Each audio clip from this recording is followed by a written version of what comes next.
UP के बरेली में e rickshaw चालक की दिन दहाड़े पीट पीट कर हत्या कर दी गई। ई रिक्शा चालक का कसूर सिर्फ इतना था कि राह चलते दो लोगों से उसका रिक्शा टकरा गया था, जिसके बाद बीच सड़क पर दबंगों ने रिक्शा चालक को लात घूंसों से जब तक पीटते रहे जब तक कि उसकी मौत नहीं हो गई।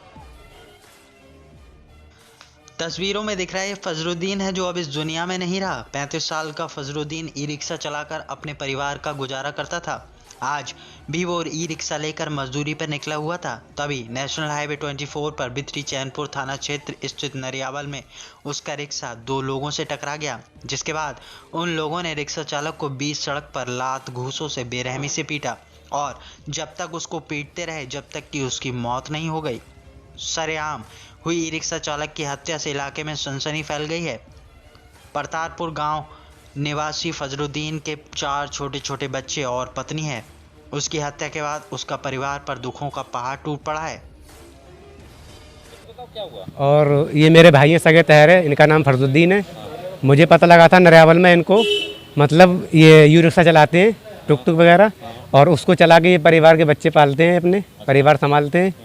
और मुझे ये पता लगा था ये इनकी जो टुक टुक चलाने के जब टच हुआ था उसके, तो उसने इनको इतना मारा कि जान से ही मार दिया ठोर। अच्छा, क्या हल्का सा टच हुआ था, यही सब लोग वहाँ पे बता रहे थे, ये बात मैं आपको बता रहा हूँ। तो इनने बिल्कुल ठोर ही मार दिया इनको, पीट पीट के। वहीं इस मामले में एसएसपी का कहना है कि जिन लोगों ने ई रिक्शा चालक की पीट पीट कर मौत के घाट उतारा है उसके आरोपियों को गिरफ्तार कर लिया गया है। उनका कहना है इस मामले में 3 लोगों को गिरफ्तार किया गया है, जिनके खिलाफ बिथरी चैनपुर थाने में हत्या का मुकदमा दर्ज किया गया है। थाना बिथरी में नरियावल बाजार के अंतर्गत एक ई रिक्शा चालक अपने ई रिक्शा चला रहे थे। उसी दौरान वो जो ई रिक्शा है वो 2 लोगों के जो पैर पे लगा और इस दौरान दोनों में झड़प हुई और जो जिसके पैर पे ई रिक्शा की टक्कर लगी उनके द्वारा जो ई रिक्शा चालक है उसकी पिटाई कर दी गई।